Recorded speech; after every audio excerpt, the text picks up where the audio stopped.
Rohan's Corner, working overtime, recording fine, that's just prime. Super reviews, which will neutralize Hasbro's wave of crimes. Magic Square to the rescue, and New Age has got such super paintwork. Rohan is the mighty power that can save the day. Rohan, no one knows what lies behind his wall of fame. Rohan, always riding hard on Hasbro's trail. Come see the memes he plays every Friday. Thank you, my friends. Hello, everyone, and welcome back to the Corner of Rohan with me, your host, and of course, Slimmel B. This week on the show, B and I decided to have a look at our fan mail, all those thousands of you who write in every week saying how great the show is.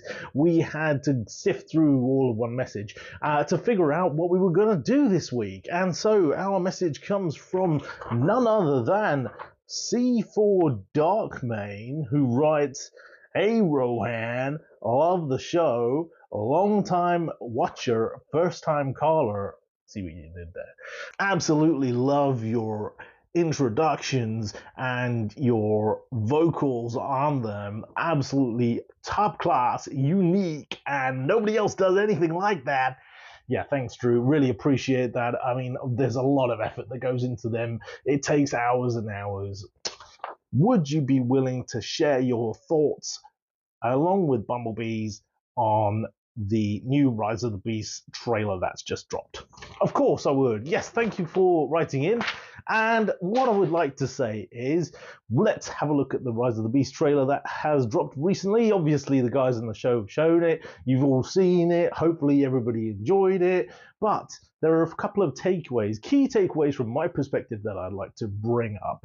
The first and foremost being, obviously, Rise of the Beast is supposed to be a sequel to the Bumblebee movie we had a few years ago, which means that sequel is therefore a prequel to the live-action movie of Transformers 2007, because Bumblebee was a prequel to the live-action 2007 movie, and this is a sequel, so it sort of sits between Bumblebee and the original 2007 live-action Bayverse film.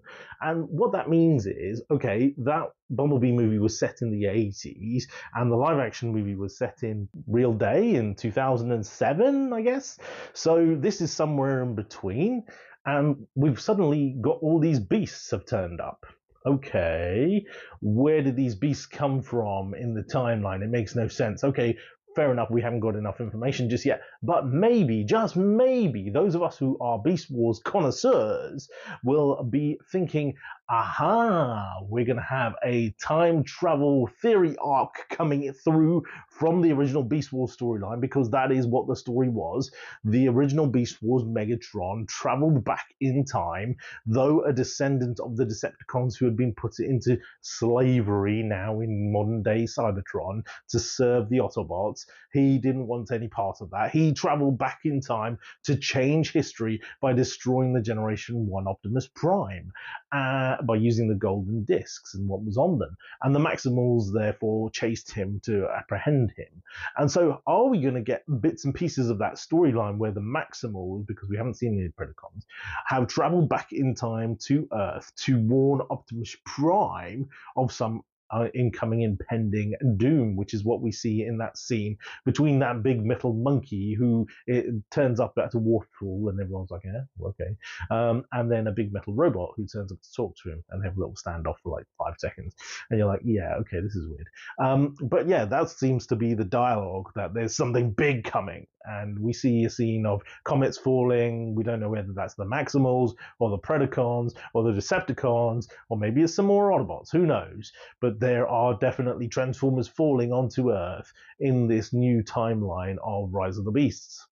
One of the biggest backlashes I've seen from all the fans out there at the moment is about the new Prime Bod. And yes, it is ugly. Okay, he looks really wide at the top and really weird and goggly in the middle. And yes, the faceplate looks odd and he looks like he's got a really small head. But let's think about this. They are redesigning him once again to sell more toys, because let's remember, that's what we're here for, to sell toys. And ultimately, there's only so much you can do with the design, which has been done, 5 times already, and now they have to do it a 6th or 7th or whatever, 7th time. So yeah, okay, they've changed it. Okay, it doesn't look great, but it's Bayverse. Did you ever like the aesthetics of the Bayverse Prime in the first place? I didn't. So who cares? At the end of the day, it's not G1, is it? It's not War for Cybertron, and they had their chance to make that good, and they didn't. But maybe it's going to be something better. I'm not going to buy the toy. Are you going to buy the toy? Does it really matter that much that Prime has a dad bod or whatever it is? One of the things that really came through to me on the trailer was there's a heck of a lot of Autobots and Maximals in this trailer. Not to mention, we can see Primal, Rhinox, Cheetor, Airazor, and then from the Autobot side, all the ones that have been shown for ages and ages, and I did a video on all the characters that were showcased earlier, but it seems like ages ago I did that video. And then on the Decepticon or Terracon side, we have, 3 of them I can remember? I mean, really, I only remember Scourge and Battletrap. That's about it. So I'm hoping that the Predacons are going to show up and swell the ranks a little bit, because otherwise it's going to be a mismatch. But what it does hark back to is G1-ness. In G1, if you remember, there were shed loads of Autobots, and there were only a few Decepticons, and most of those were just repaints of each other. Let's be honest. We had 3 Reflectors, we had 3 Seekers, we had a couple of copies of cassette bots for Soundwave and Megatron, and that was pretty much a lot. Shockwave, yeah, it was stuck on Cybertron, but ultimately there were much, much stronger the Decepticons than the Autobots. And remember that epic scene or epic monologue between Prime and Huffer, where Huffer's like, "But we're not fighters, Prime," and Prime's like, "Shut up, Huffer, we must have courage." And they get on with it and they fight, which is cool. And so it's nice that we're seeing a little bit of that with this, at least at the moment. And speaking of all those Autobots, RC gets a heavy prevalence in the trailer. We see her many times, predominantly with Wheeljack. Hint, hint, back to Transformers the movie scenes that were cut. So hopefully not, because that would be a bit misogynistic. But certainly it seems to be they are some kind of duo, and RC's doing a lot of the fighting, and we can see she's got a really G1ified look. She has her hair buns, she has her look from the movie, and she's doing her visor look as well, which is pretty cool. But is she going to get any storyline? Is she going to get any even lines, let alone anything else? It's cool that she looks badass, but at the end of the day, if she doesn't get any lines, what's the point? It's just another Bayverse. Throw the bot in and throw the bot out.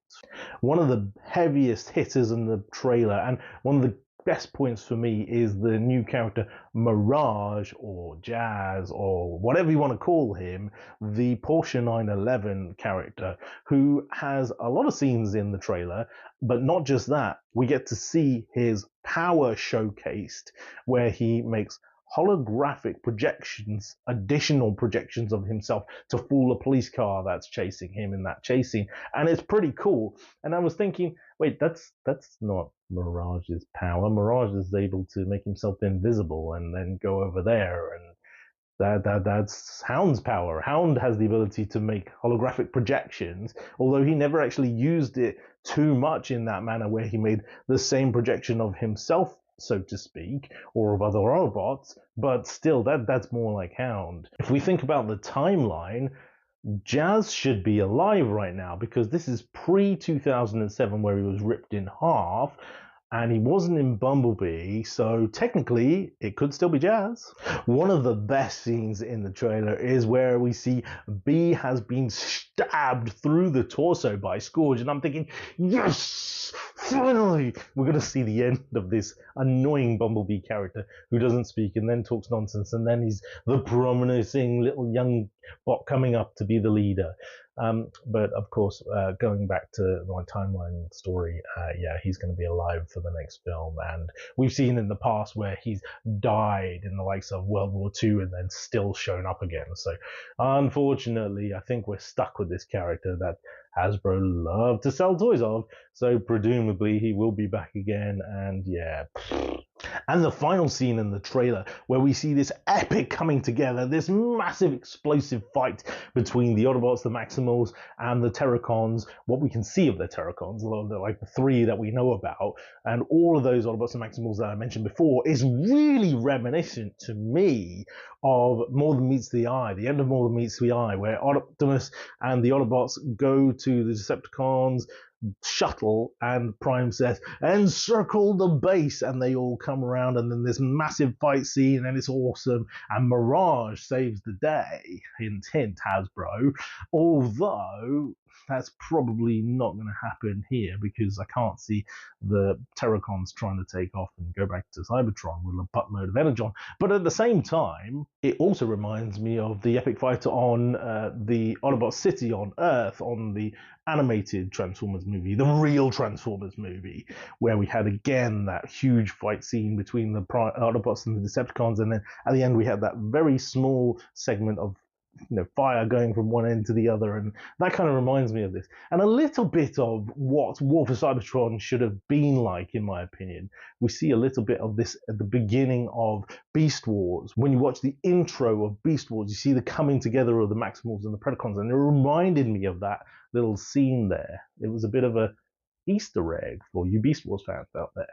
But ultimately, after all this hype, after all this excitement, we still have to remember this is still initially a Bayverse kind of film. Okay, fair enough, it's not him doing the heavy lifting, but it is still the mainline film trilogy. It's not really Bumblebee. Well, it is, but it's classified as Transformers 7, so what is it? Is it going to be something of its own accord, or is it a mishmash? Or really, is it the two trying to come together? And so we have to be, unfortunately, a little bit apprehensive, in my opinion, to ensure that we don't get too carried away, because we've seen it before, right? We've seen these teasers come out. We've seen it look epic. We've said, wow! And then we've been ultimately disappointed when the behemoth of a 2.5-hour film with some really cheesy bits comes out, and you're like, yeah, what was that? So, let's hold judgment. It's still early days. What we've seen looks great. And yeah, okay, there are a couple of niggly bits, but ultimately it could be really good. Maybe that end fight scene could be like the first 5 minutes of Bumblebee on Cybertron, where we had that epic little battle. Maybe not. Maybe we've seen all of it. Maybe it's going to be a lot more bot on bot, like it looks like in the trailer. Maybe not. Maybe there's going to be shed loads of stupid humans in it. Who knows? We shall have to see, but ultimately it looks intriguing. And for me, at least, I'd like to hear what all of you thought about the movie. What were your positive parts? I've told you mine. What were your negatives? Write into the show. Bombard them with all your thoughts. I'm sure you will be doing that anyway. And hopefully, B and I, useless man over there, will be back next week to bore you with some more Transformers Rohan's Corner. Anywho, thank you for joining me. Back to the studio. Transformers, Rohans in disguise.